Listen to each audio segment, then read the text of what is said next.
आज जो है हम लोग पढ़ेंगे पार्ट 1.2। आज का नाम है नर्मदा का उद्गम यानी अमरकंटक। तो नर्मदा जो है एक नदी का नाम है। नर्मदा नदी के नाम से जाना ये नर्मदा, और अमरकंटक जो है एक जगह का नाम है।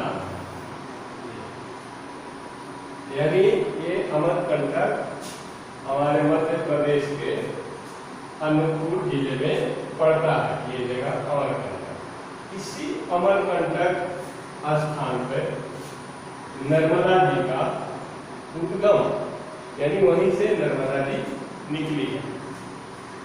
और ये लेखक का नाम है डॉक्टर श्री राम परिहार।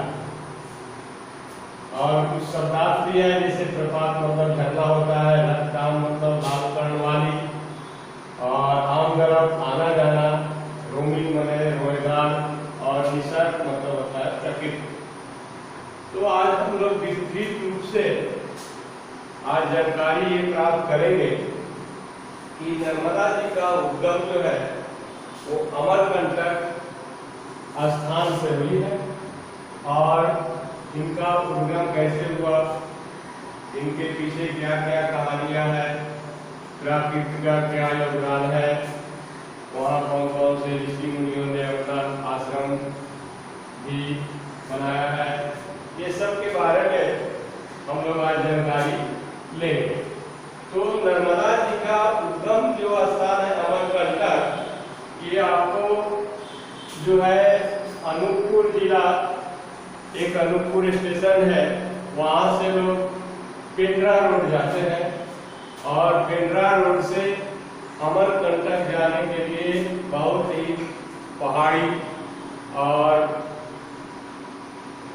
क्या बोला चाहिए ऊंचाई और खाई जैसे रोड बने हुए हैं, समतल एरिया नहीं है।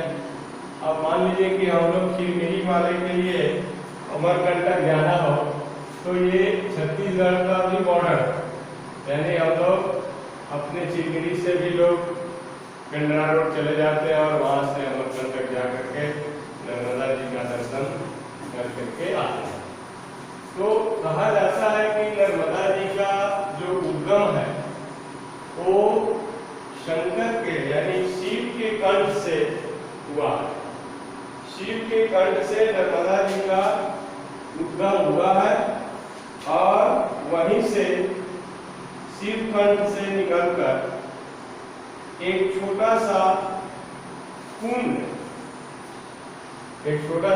है, वहां पर पानी इनका दिखता है नर्मदा जी का, और वहीं से ये आगे की ओर अपना बहुत भयंकर रूप लेकर के नर्मदा जी जाती है। और बहुत ही बड़े अमरकंटक का जो दृश्य है वो बहुत ही जंगली पहाड़ी, इस प्रकार देखने से वहाँ लगता है कि हम लोग एकदम प्रकृति के गोद में आ गए हैं, और लोग वहाँ पहुँचते हैं, नर्मदा जी का दर्शन करते हैं, और वहीं पर सोन नदी का भी उद्गम स्थान है, सोन नदी का भी लोग दर्शन करते हैं। कहा जाता है कि वहाँ पर करीब 20 मंदिर हैं, और सभी लोग वहीं 20 मंदिरों में एक शिव जी का मंदिर है, वहीं से नर्मदा जी का उद्गम माना जाता है। और आगे हम लोग जाते हैं तो बहुत सारा कि वहाँ मार्कंडेय ऋषि का तपोभूमि भी है। मार्कंडेय ऋषि के तपोभूमि में आप जाएंगे तो देखेंगे कि बहुत सारे सरई का पेड़, सागौन का पेड़, एक जंगल बना बहुत जंगल में, यानी ऐसा आपको लगेगा कि हम एक बहुत ही अच्छे पर्यावरण में आ गए हैं, और वहाँ जा करके लोग मार्कंडेय ऋषि का भी लोग दर्शन करते हैं। वहाँ आगे बढ़ते हैं तो वहीं मार्कंडेय जी की कुटिया में लोग रुकते हैं, बैठते हैं और वहाँ का आनंद लेते हैं। आगे चलने के बाद हम लोग नर्मदा जी आगे सीधे बढ़ जाती है गुजरात की ओर, और वहाँ ऐसा है कि पूरे मैंने विश्व की, हमारे देश की ये 5वीं नदी मानी जाती है नर्मदा जी। और नर्मदा जी का पानी बहुत ही पवित्र है। लोग बोलते हैं कि गंगा जी में स्नान के, नर्मदा जी में स्नान करने से मेरे पाप धुल जाएंगे और मेरा कल्याण हो जाएगा, ऐसा पौराणिक साक्ष्य मिलता है। तो नर्मदा जी में लोग जाते हैं, स्नान करते हैं, पूजा पाठ करते हैं। और नर्मदा जी का जो है पूरब से पश्चिम की ओर ये बहती है। और ये नर्मदा जी जैसे गुजरात पहुँचती है तो गुजरात में आप जाएंगे तो देखेंगे कि विश्व का सबसे बड़ा कैनाल परियोजना स्थापित है जो नर्मदा जी का ही देन है। क्योंकि नर्मदा जी के तट पे रहने वाले, किनारे पर आने वाले लोग नर्मदा मैया के नाम से पूजा अर्चना करते हैं, उन्हीं के शरण में रहते हैं और उन्हीं का दिया हुआ ऐसा लोग बोलते हैं कि आप भोजन करते हैं। यानी नर्मदा जी के दोनों तरफ देखिए जंगले जंगल बहुत सारे मिलते हैं, जिसमें जड़ी बूटियों का भी बहुत ही वहाँ पर व्याख्यान मिलता है। नर्मदा कुंड से लगभग 6 किलोमीटर दूर आप जाएंगे तो वहाँ पर कपिल महाराज जी का, कपिल मुनि का आश्रम है। और वही कपिल मुनि के आश्रम के पास उसको कपिल धारा के नाम से जाना जाता है। वहाँ पर ऐसा नर्मदा जी का चढ़ाव है कि 150 किलोमीटर की ऊंचाई से वहाँ गिरती है। और जब वहाँ गिरती है नर्मदा जी तो नर्मदा जी का पानी जो है वो एकदम दूधिया हो जाता है और लोग उसको दूध समझ करके उस पानी को ग्रहण करते हैं और बोलते हैं वहाँ के लोग कि नर्मदा जी का जो ये पानी है ये दूध है। क्योंकि कपिल धारा के पास इतनी ऊंचाई से गिरने के बाद उनका पूरा पानी दूध से ऐसा दिखता है मानो दूध हो, यानी एकदम सफेद दिखता है। और वहाँ लोग नर्मदा जी का पानी को कपिल धारा के पास उस पानी को दूध के रूप में सेवन करते हैं। घूमते घूमते जैसे ही हम लोग नर्मदा जी के कपिल धारा के पास, वहाँ बहुत सारे देव ऋषियों का आश्रम है और पुराणों में भी मिलता है कि नर्मदा मैया का जो उद्गम है वो तो अमरकंटक से हुआ ही है, लेकिन कई राज्यों को आबाद करते हुए ये अम्फात की खाड़ी यानी अरब सागर में मिल जाती है। इसके पहले जहाँ से वो निकली, जहाँ उनका अंत हुआ, वहाँ तक भी सारे लोग नर्मदा जी के शरण में रहते हैं। एक घूमने वाला आदमी वहाँ पर एक जामुन बेचने वाली थी, तो उससे पूछा गया कि मान लीजिए नर्मदा जी गर्मी के दिनों में सूख जाती होगी तो आप क्या करते होंगे। तो जामुन बेचने वाली स्त्री जो है वो बहुत ही बड़े अहम के साथ बोलती है कि नर्मदा जी यदि सूख जाएगी तो हम लोग सूख जाएंगे, नर्मदा जी सूख जाएगी तो हम लोग का जीवन सूख जाएगा, हम लोग बच नहीं पाएंगे। नर्मदा जी सूख जाएगी तो यहाँ की संस्कृति सूख जाएगी, धरती का रस सूख जाएगा, प्राकृतिक का स्वामित्व खत्म हो जाएगा। नर्मदा इसलिए आगे बढ़ते रहती है वहाँ पर। यानी जैसे ही कोई उस जामुन बेचने वाली से लोग पूछे कि मान लीजिए कि नर्मदा जी गर्मी में सूख जाएंगी तो क्या करेंगे, तो बोलते हैं कि अरे नर्मदा जी सूख जाएंगी तो हम लोग का संस्कृति सूख जाएगा, हम लोग का जीवन यापन सूख जाएगा, यहाँ के जीव जंतु सब सूख जाएंगे, यहाँ के ऋषि मुनि सूख जाएंगे, यहाँ के फल फूल सूख जाएंगे, यहाँ के पेड़ पौधे सूख जाएंगे। इसलिए न नर्मदा जी सूखती है और न कभी सूखी है। तो तब जाकर के लोगों को ऐसा एहसास होता है पूरी औरत की बात को सुन करके कि रियल में नर्मदा जी का पानी कभी सूखता नहीं है। और वहाँ पर नर्मदा जी को जो आस्था के रूप में मानते हैं और उनकी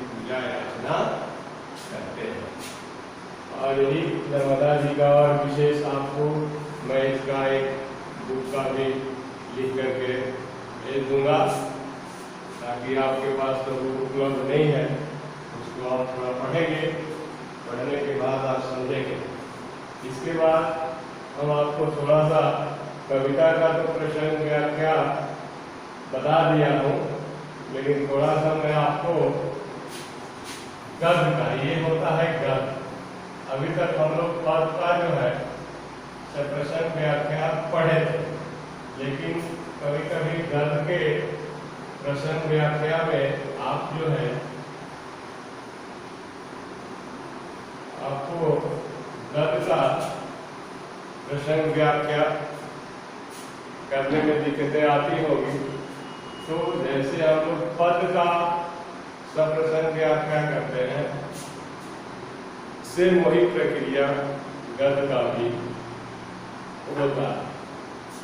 अब जैसे इसी नर्मदा पाठ से आपको देखेंगे कि क्वेश्चन पेपर में 5-6 पंक्ति, 5-6 लाइन, 8 लाइन आ जाता है और लिखता है कि सब प्रश्न व्याख्या कीजिए। तो जैसे आपको पद में भी मैं बताया था, उसी प्रकार गद्य में भी पहले आप प्रश्न ही लिखेंगे, पहले आप संदर्भ ही लिखेंगे, इसमें कोई अलग नहीं है। अब इसमें भी आप पहला नंबर पे लिखेंगे संदर्भ, दूसरे नंबर पे लिखेंगे प्रश्न, तीसरे नंबर पे लिखेंगे अर्थ और चौथे नंबर पे लिखेंगे विशेष।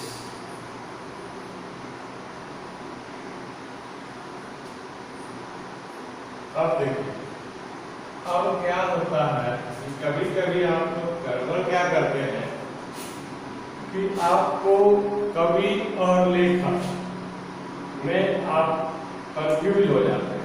कवि लिखूं कि लेखक लिखूं, तो मैं आज आपको एकदम पूर्णतः स्पष्ट करता हूं कि कवि जो होता है उसी को कवि लिखेंगे जो कविता लिखता है। जो कविता हुआ, दोहा, चौपाई, छंद हुआ, ये जो लिखने वाले हैं उन लोग, चाहे कविता किसी भी तरह का, मान लीजिए प्राकृतिक सौंदर्य का वर्णन हो कविता का, तो कविता ही है। मान लीजिए कि देशभक्ति का कविता है, तो भी कविता ही है। उसमें आपको कवि लिखना है। और कभी कभी कवि का विलोम शब्द आ जाता है कवित्री। जैसे सुभद्रा कुमारी चौहान यदि मान लीजिए कोई कविता लिखती है, तो आप वहाँ पर कवित्री लिखेंगे तो आपको फुल मार्क्स मिलेगा। आप केवल कवि लिख देंगे तो नहीं मिलेगा। उसी प्रकार से कविताओं को लिखने वाले रचनाकार कवि कहलाते हैं। और ये गद्यांश है। गद्यांश में जैसे मान लीजिए ये नर्मदा जी का आत्मकथा है, एक कहानी है। कभी कभी प्रकृति के ऊपर भी कोई कहानी लिखा रहता है, या किसी का जीवनी जो है वो भी एक आत्मपरिचय के रूप में लिखा जाता है। तो ये सारी चीजें गद्य में आता है। तो जो गद्य में आता है उनको लिखने वाले रचनाकार लेखक कहलाते हैं। और बाकी जो कविता लिखने वाले रचनाकार कवि और कवित्री। उसी प्रकार इसमें भी होता है लेखक और लेखिका। तो आपको कविता में भी बताया था। अब इसमें पहला नंबर देखिए आता है संदर्भ। तो ये हम लोग का देखिए गद्य है, गद्य, पद नहीं है, गद्य है। तो इसमें हम लोग लेखक का जिक्र करेंगे, यानी लेखक करता है या लेखिका करती है। तो अब संदर्भ में हम लोग क्या लिखेंगे, आपको उस दिन भी बताया था। पाठ का नाम, पाठ का नाम एवं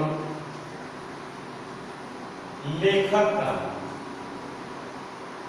लेखक का नाम, ये दो चीजें। वैसे कैसे लिखते हैं और विस्तृत से मैं आपको व्हाट्सएप में पैकेट टाइप में भेज दूंगा कि इसको लिखने की प्रक्रिया कैसे होती है, तो आप उसको ध्यान से देखिएगा। वैसे आपको मूलतः चीज इसमें जो है वो बता दे रहा हूँ कि संदर्भ में पाठ का नाम और लेखक का नाम, इसमें लेखक जो होते हैं या कवि नहीं, लेखक, क्योंकि ये गद्य था। तो पाठ के नाम में लिख देंगे यही नर्मदा का उद्गम अमरकंटक, और लेखक का नाम में लिख देंगे कि डॉक्टर श्री राम परिहार। बस अब इसको थोड़ा सा लिखने के लिए आपको वही अपना अच्छे तरीके से कैसे लिखते हैं तो आप वही लिखेंगे। प्रस्तुत करूँगा हमारे पास पुस्तक हिंदी के नर्मदा का उद्गम अमरकंटक नामक पाठ से ली गई है, और इसके लेखक कवि नहीं, क्योंकि कविता नहीं है, लेखक डॉक्टर श्री राम परिहार जी है। यानी मूलतः जो चीज है संदर्भ में पाठ का नाम एवं लेखक का नाम, यही दो चीज मूल रूप से अनिवार्य है। यदि आप इसको कोई गलत लिख दिया तो आपको गलत नंबर मिलेगा। इसके बाद आते हैं प्रसंग। प्रसंग का मतलब होता है, प्रसंग का मतलब होता है उसके बारे में कहना। यानी देखिएगा, जब अभी जैसे मान लीजिए हमारा क्या प्रसंग है, तो मैं आपको पढ़ा रहा हूँ किसके बारे में, तो नर्मदा जी के बारे में, तो ये नर्मदा जी का ही प्रसंग है। लेकिन कभी कभी आप देखिएगा मैं कविता पढ़ाने लगता हूँ तो प्राकृतिक सौंदर्य का वर्णन आता है, तो वहाँ प्रसंग हो जाता है प्राकृतिक सौंदर्य। मान लीजिए कि मैं कविता में कृष्ण लीला पढ़ा रहा हूँ सूरदास जी का, तब वहाँ पर कृष्ण लीला का प्रसंग है। तो प्रसंग का मतलब होता है उस पाठ में देखेंगे कि किसका प्रसंग है, लेखक ने किसका प्रसंग का जिक्र किया है, वो जो आपके 8 पंक्तियां मिलेगी पेपर में। तो मुख्य रूप से देखिएगा हमारे लेखक श्री राम परिहार जी नर्मदा जी का उद्गम स्थान के बारे में ही जिक्र किए हैं। तो प्रसंग वही लिखना है कि लेखक कहता है कि नर्मदा जी का उद्गम स्थान अमरकंटक है, उसी के बारे में नर्मदा जी के बारे में लेखक ने विस्तृत रूप से वर्णन किया। वही एक प्रसंग है। अब मान लीजिए आपको प्रसंग और थोड़ा सा लिख सकते हैं। मान लीजिए जो 8 पंक्तियां आई हुई है, उस पंक्तियों को आप जब पढ़ेंगे तो जैसे ही 2-3 राउंड पढ़ेंगे तो उसमें से निचोड़ अपने निकल करके आ जाएगा। जैसे मान लीजिए कि वो आपको पंक्ति मिल गया है, जैसे कपिल धारा प्रपात का, ये कपिल धारा, तो अब प्रसंग थोड़ा सा चेंज हो जाएगा, क्योंकि लेखक ने कपिल धारा प्रपात के बारे में वर्णन किया, ये बात लिखना है। तो ये जानकारी कहाँ मिलेगी, वो आपको जो प्रश्न पत्र आएगा तो जो 8 लाइनिंग रहेगी, 8 लाइन उसी से मिलेगा, और आपको प्रसंग पढ़ने की कोई ज्यादा काम नहीं करना है। तो वही चीज, जैसे मान लीजिए कि अभी मान लिए जाता तो नर्मदा जी का उद्गम वाला, अभी मान लीजिए कि आपके पाठ में ही है, बुक में ही है, जैसे कपिल धारा के प्रपात के बारे में वाली पंक्ति है, तो आप लिख देंगे कि लेखक ने, कवि नहीं, लेखक ने कपिल धारा प्रपात के बारे में वर्णन किया है। एक प्रसंग लिखना है बस, और इसी में 1 नंबर आपको मिलना है। अब आएंगे अर्थ। अर्थ, तो अर्थ देखिए वही 8 पंक्ति का लिखना है। तो अब तो आप यहाँ पर आके बोलते हैं सर तो गद्य में लिखा हुआ है, इसका अर्थ हम कैसे लिखें? तो अब उसके अर्थ को लिखने के लिए थोड़ा समास का यूज करिए, क्योंकि फिर इसके बाद अनेक शब्दों के बदले एक शब्द, और जैसे मान लीजिए जो मांस नहीं खाता है मांसाहारी, तो अब मांस नहीं खाता है, इसमें 3-4 शब्द हो गए, और एक शब्द इसको लिखना है मांसाहारी, तो दोनों का मतलब वही होता है। तो गद्य को जब 8 पंक्ति पढ़ेंगे प्रेम पूर्वक, तो आपके दिमाग में अनेक शब्दों के बदले एक शब्द आने लगेगा। इसके बाद समास भी जैसे होता है, वो भी अनेक शब्दों के बदले एक शब्द का ही होता है, बहुत सारा समास। जैसे मान लीजिए देता है रसोई के लिए का, तो हमको खाली वहाँ रसोई का लिख देंगे, उतना ही से काम हो जाएगा। और मान लीजिए कहीं जी की होता है जिसका लंबा है पेट, तो हम गणेश जी की लिख देंगे, तो वहाँ उस अर्थ का संवर्धन होगा। तो अर्थ लिखने में आपको यही सारी चीजों को जब ध्यान देंगे, तो कहने का मेरा तात्पर्य है कि जब वो 8 पंक्ति में दिया हुआ है आपके प्रश्न पत्र में, तो उसको आपको कम से कम 5 पंक्ति में ही लिख देना है। तभी उसका अर्थ जो है स्पष्ट रूप से मिलेगा और तभी आपको नंबर भी मिलेगा। बहुत सारे लोग स्टूडेंट क्या करते हैं कि उसी को उतार देते हैं, यदि उसी को उतार दिए तो आपको उसमें नंबर मिलने वाला नहीं। तो अर्थ जो है वही आज पंक्ति को पढ़िए, 2-4 बार पढ़िए, आपको उसमें से तुरंत तथ्य निकलने लगेगा। और जो तथ्य मान लीजिए एकदम छोटा रूप में निकलेगा, उसी शब्द को प्रयोग करते हुए वो आठों पंक्ति का अर्थ आपको लिखना है। ये आपके पेपर में रहता है, इसके लिए आपको ये भी रहता है, ये भी रहता है। देखिए प्रश्न भी आपके क्वेश्चन पेपर में भी है और अर्थ भी आपके क्वेश्चन पेपर में है, केवल आपको पढ़ने की जरूरत है। संदर्भ आपको याद करना है, ये पाठ का नाम और लेखक का नाम, और विशेष भी आपको प्रश्न पत्र में ही रहता है। अब विशेष कैसे प्रश्न पत्र में रहता है, तो आप विशेष में लिखिए कि इसकी भाषा सरल है, इसकी भाषा सरल है। और आप और विशेष में देखिए उस पंक्ति को पढ़िए, पढ़ने के बाद यदि मान लीजिए कहीं समास का प्रयोग हुआ है या आपका अनेक शब्दों के बदले एक शब्द का प्रयोग हुआ है तो उसको भी आप लिखेंगे। यानी विशेष में 2 लाइन ही आपको लिखना है। जैसे लिखेंगे विशेष में कि इस पंक्ति की भाषा सरल और मधुर है, बस इतना भी आप लिख देते हैं तो भी आपका काम चल जाएगा। और एकाध कठिन शब्दों का अर्थ भी विशेष में डाल सकते हैं, क्योंकि ये जो है गद्य का पद में रहता है तो उसमें अलंकार वगैरह रस वगैरह का जिक्र रहता है, लेकिन इसमें वो सब गद्य में विशेष में नहीं रहता। तो ये सारी चीजें आपको मैं व्हाट्सएप में लिख करके नोट्स बना करके भी भेज दे रहा हूँ कि प्रश्न लिखते कैसे हैं, अर्थ लिखते कैसे हैं, विशेष लिखते कैसे हैं, संदर्भ लिखते कैसे हैं। मैं इस पर थोड़ा सा आपको यहाँ डिटेल्स बता दिया कि इसी टाइप से इसका फॉर्मेट होता है और इसी फॉर्मेट में यदि आप लिखते हैं तो माध्यमिक शिक्षा मंडल आपको 5 नंबर देंगे। और इसी के आधार पे क्लास में भी हम लोग भी कॉपी चेक करते हैं, तो हम लोग भी इसी पैटर्न को देखते हुए नंबर देते हैं। तो आज हम लोग ये नर्मदा का उद्गम अमरकंटक के बारे में जानकारी प्राप्त किए और मैं इसका प्रश्न उत्तर और संदर्भ प्रसंग आपको मैं मैसेज ऐप में भेज दूंगा। किताब को भी मैं उसका भी भेज दूंगा, क्योंकि आपके पास किताब अभी नहीं है तो आप किताब उसमें से पढ़िएगा तो उससे आपको पूरा मटेरियल मिलेगा। आप एक बार पढ़िएगा, पढ़ने के बाद फिर आप अपनी तैयारी करिएगा। धन्यवाद।